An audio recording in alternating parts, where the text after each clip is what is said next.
Hello ಎಲ್ಲರಿಗೂ ನಮಸ್ಕಾರ. ಈ ಒಂದು ವಿಡಿಯೋದಲ್ಲಿ ಹೇಗೆ ಈಸಿಯಾಗಿ ಸುಲಭವಾಗಿ ಹೇಗೆ ರಜಾ ಪತ್ರವನ್ನು ಬರೆಯೋದಂತ ನೋಡೋಣ. ಯಾವುದೇ ರೀತಿಯಾದಂಥ ಪ್ರಿಪ್ರೇಷನ್ ಇಲ್ಲದೆ ಒಂದು ಸತಿ ಈ ಒಂದು ಪತ್ರನ ಕಲ್ತ್ಕೊಂಡ್ರೆ ಈಸಿಯಾಗಿ ನೀವು ಏನು ಮಾಡ್ಬೋದು, ಸ್ಕೋರ್ ಮಾಡ್ಬೋದು ಅಂತ ಒಂದು ಟಾಪಿಕ್ ಇದಾಗಿರುತ್ತೆ.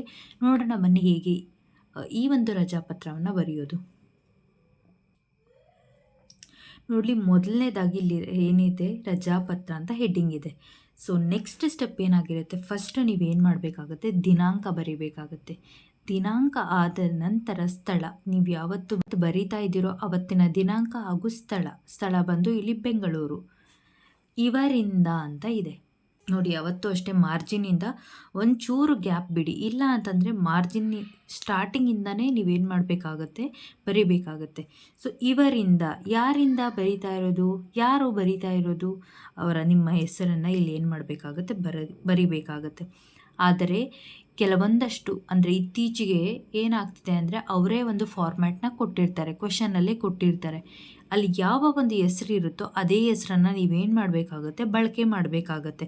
ಫಾರ್ ಎಕ್ಸಾಂಪಲ್ ಸಂತೋಷ್ ಅಥವಾ ಸಂಗೀತ ಅಂತ ಹೇಳಿರ್ತಾರೆ. ಹುಡುಗಿರಾದರೆ ಏನು ಮಾಡಬೇಕಾಗುತ್ತೆ, ಸಂಗೀತ ಅಂತ ತಗೋಬೇಕಾಗುತ್ತೆ. ಹುಡುಗರಾದರೆ ಏನು ಮಾಡಬೇಕಾಗುತ್ತೆ, ಸಂತೋಷ್ ಅಂತ ತಗೋಬೇಕಾಗುತ್ತೆ. ಇಲ್ಲಿ ನಾನು ಒಂದು ಎಕ್ಸಾಂಪಲ್ ಹೆಸರನ್ನ ತೊಗೊಂಡು ಈ ಒಂದು ಲೆಟರ್ ರೈಟಿಂಗ್ನ ನಿಮಗೆ ತೋರಿಸ್ತಾ ಇದ್ದೀನಿ. ಶ್ರುತಿ. ನೆಕ್ಸ್ಟು ಯಾವ ಒಂದು ಶಾಲೆಯಿಂದ, ಸರ್ಕಾರಿ ಪ್ರೌಢಶಾಲೆ. ಸೊ ನೀವು ಹೇಳೋದು ಮರ್ತಿದ್ದೆ, ಒಂದು ಲೆಟರ್ ಬರೆಯೋದಕ್ಕಿಂತ ಮುಂಚೆ ನಿಮಗೆ ಒಂದು ವಿಷಯ ಇರಬೇಕು. ನೀವು ಯಾವುದಕ್ಕೋಸ್ಕರ ನೀವು ಏನು ಮಾಡ್ತಿದ್ದೀರಾ, ಈ ಒಂದು ಪತ್ರನ ಬರಿತಾ ಇದ್ದೀರಾ, ಯಾರಿಗೆ ಬರಿತಾ ಇದ್ದೀರಾ ಅಂತ. ಇಲ್ಲಿ ನಾನು ರಜೆ ಪತ್ರ ಕೋರಿ ಮುಖ್ಯೋಪಾಧ್ಯಾಯರಿಗೆ ಏನು ಮಾಡ್ತಾ ಇದ್ದೀನಿ, ಬರಿತಾ ಇದ್ದೀನಿ. ಕಾರಣ ಏನಂತಂದರೆ ಮದುವೆನೇ ಈ ಕಾರಣ ಬರೀ ಎಲ್ಲ ಒಂದು ಲೆಟರ್ ರೈಟಿಂಗು ಅಪ್ಲೈ ಆಗುತ್ತೆ ಅಂತಲ್ಲ, ನೀವು ಕಾರಣ ಚೇಂಜ್ ಮಾಡಿಕೊಂಡು ಇದೇ ಫಾರ್ಮ್ಯಾಟ್ನ ಯೂಸ್ ಮಾಡ್ಕೋಬೋದು. ಇಲ್ಲಿ ಅಕ್ಕನ ಮದುವೆ ಇರುವ ಕಾರಣದಿಂದ 3 ದಿನಗಳ ರಜಾ ಕೋರಿ ರಜಾ ಪತ್ರವನ್ನು ಬರಿತಾ ಇದ್ದೀನಿ ಇಲ್ಲಿ. ನೆಕ್ಸ್ಟು ಇವರಿಗೆ, ಸೊ ಎಲ್ಲಿಗೆ ನಿಲ್ಲಿಸಿದ್ವಿ. ಸೊ ಸರ್ಕಾರಿ ಪ್ರೌಢಶಾಲೆ, ಕುವೆಂಪು ನಗರ, ಬೆಂಗಳೂರು. ಸೊ ಇಲ್ಲಿ ಏನು ಮಾಡಬೇಕಾಗುತ್ತೆ, ಫುಲ್ ಸ್ಟಾಪ್ನ ಇಡಬೇಕಾಗುತ್ತೆ. ನೆಕ್ಸ್ಟು ಯಾರಿಗೆ ಬರೀತಾ ಇದ್ದೀರಾ ನೀವು, ಮುಖ್ಯೋಪಾಧ್ಯಾಯರಿಗೆ ಬರೀತಾ ಇದ್ದೀರಾ ಅಥವಾ ತರಗತಿಯ ಶಿಕ್ಷಕರಿಗೆ ಬರಿತಾ ಇದ್ದೀರಾ ಅಂತ ನೀವೇನು ಮಾಡಬೇಕಾಗುತ್ತೆ, ಮೆನ್ಷನ್ ಮಾಡಬೇಕಾಗತ್ತೆ. ಇಲ್ಲಿ ನಾನು ಬರೀತಿರೋದು ಮುಖ್ಯೋಪಾಧ್ಯಾಯರು. ಸೊ ಮುಖ್ಯೋಪಾಧ್ಯಾಯರು, ಸರ್ಕಾರಿ ಪ್ರೌಢಶಾಲೆ, ಕುವೆಂಪು ನಗರ, ಬೆಂಗಳೂರು. ಇದು ಫಾರ್ಮ್ಯಾಟ್. ಇವರಿಂದ ಇವರಿಗೆ ಗೊತ್ತಾಯ್ತಲ್ವ, ಯಾರಿಂದ ಯಾರಿಗೆ ನೀವು ಲೆಟ್ರ್ ಬರಿತಾ ಇದ್ದೀರಾ ಅಂತ. ಇದಾದ ಮೇಲೆ ನೆಕ್ಸ್ಟ್ ಸ್ಟೆಪ್ ಬರೋದೇ ಮಾನ್ಯರೇ.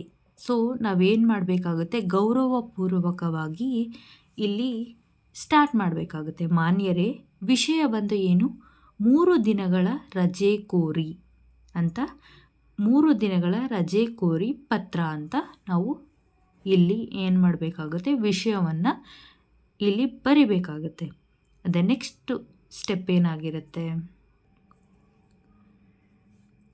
6ನೇ ತರಗತಿಯ ಶ್ರುತಿಯಾದ ನಾನು ತಮ್ಮಲ್ಲಿ ಕೇಳಿಕೊಳ್ಳುವುದೇನೆಂದರೆ, ನನ್ನ ಅಕ್ಕನ ಮದುವೆ ಇರುವುದರಿಂದ ನನಗೆ ದಿನಾಂಕ 6/8/2025ರಿಂದ 18/8/2025ರವರೆಗೆ 3 ದಿನಗಳ ರಜೆ ಬೇಕಾಗಿರುವುದರಿಂದ ರಜೆಯನ್ನು ಕೊಡಿ ಎಂದು ಕೇಳಿಕೊಳ್ಳುತ್ತೇನೆ ಅಂತ ಇಲ್ಲಿ ಏನು ಮಾಡಿದೆ, ಇದನ್ನು ಬಾಡಿ ಆಫ್ ದ ಲೆಟರ್ ಅಂತ ಕರೀತಾರೆ. ಸೊ ಇಲ್ಲಿ ಏನು ಮಾಡಿದ್ದೀನಿ, ಸಂಕ್ಷಿಪ್ತವಾಗಿ ನಾನೇನು ಮಾಡಿದ್ದೀನಿ, ವಿವರಿಸಿದ್ದೇನೆ ಏನು ಕಾರಣ, ಯಾವುದಕ್ಕೆ ನಾನು ರಜೆ ಕೇಳ್ತಾ ಇದ್ದೀನಿ ಅಂತ. ನೆಕ್ಸ್ಟು ನೀವು ಮಿಸ್ ಮಾಡದೆ ಏನು ಅಂತ ಬರೀಬೇಕು, ಧನ್ಯವಾದಗಳೊಂದಿಗೆ ಅಥವಾ ವಂದನೆಗಳೊಂದಿಗೆ.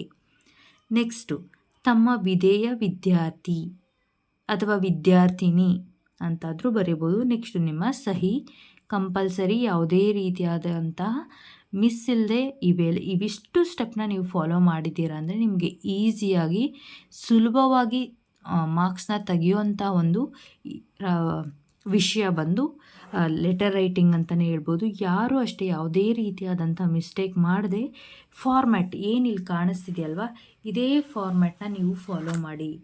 ಯಾವುದೇ ರೀತಿಯಾದಂಥ ಒಂದು ಮಿಸ್ಟೇಕ್ ಮಾಡಿದ್ರೂ ಸಹ ನೀವು ಲೆಟರ್ ರೈಟಿಂಗ್ ನೋಡಿದ ತಕ್ಷಣವೇ ಗೊತ್ತಾಗುತ್ತೆ ಅದು ಮಿಸ್ಟೇಕ್ಸ್ ಇದೆಯಾ ಇಲ್ವಾ, ಫಾರ್ಮ್ಯಾಟ್ನ ಫಾಲೋ ಮಾಡಿದ್ದಾರಾ ಇಲ್ವಾ ಅಂತ ಗೊತ್ತಾಗುತ್ತೆ. ಅದಕ್ಕೆ ಯಾವುದೇ ರೀತಿಯಾದಂಥ ಒಂದು ಮಿಸ್ಟೇಕ್ನು ಮಾಡದೆ ಲೆಟರ್ ರೈಟಿಂಗ್ನ ಬರೀರಿ. ಹಾಗೆ ಯಾವಾಗಲೂ ಅರ್ಧ ಏನು ಈಗ ಫಾರ್ ಎಕ್ಸಾಂಪಲ್ ನೀವು ಇಲ್ಲಿಂದ ಇಲ್ಲಿವರೆಗೂ ಯಾವುದೋ ಒಂದು ಕ್ವಶನ್ನ ಬರೆದಿರ್ತೀರ. ನೆಕ್ಸ್ಟ್ ಏನು ಮಾಡಬೇಕಾಗುತ್ತೆ ಅಂತಂದರೆ ನೀವು ಈ ಒಂದು ಪೇಜ್ನ ಬಿಟ್ಟು ಹೊಸ ಪೇಜಿಂದ ಮತ್ತೆ ಒಂದು ಫ್ರೆಶ್ ಪೇಜಿಂದ ನೀವೇನು ಮಾಡಬೇಕಾಗುತ್ತೆ, ಲೆಟರ್ನ ಸ್ಟಾರ್ಟ್ ಮಾಡಬೇಕಾಗುತ್ತೆ. ಈ ವಿಡಿಯೋ ಇಷ್ಟ ಆಗಿದ್ದರೆ ಲೈಕ್ ಮಾಡಿ, ಶೇರ್ ಮಾಡಿ, ಸಬ್ಸ್ಕ್ರೈಬ್ ಮಾಡ್ಕೊಳ್ಳಿ. ನೆಕ್ಸ್ಟ್ ವಿಡಿಯೋದಲ್ಲಿ ನಾನು ಯಾವ ರೀತಿಯಾದಂಥ ಮಾರ್ಕ್ಸ್ ಅಲೋಕೇಟ್ ಮಾಡ್ತಾರೆ, ಯಾವ್ಯಾವ ಸ್ಟೆಪ್ಗೆ ಎಷ್ಟು ಮಾರ್ಕ್ಸ್ ಸಿಗುತ್ತೆ ಅಂತ ವಿಡಿಯೋ ಮಾಡ್ತೀನಿ.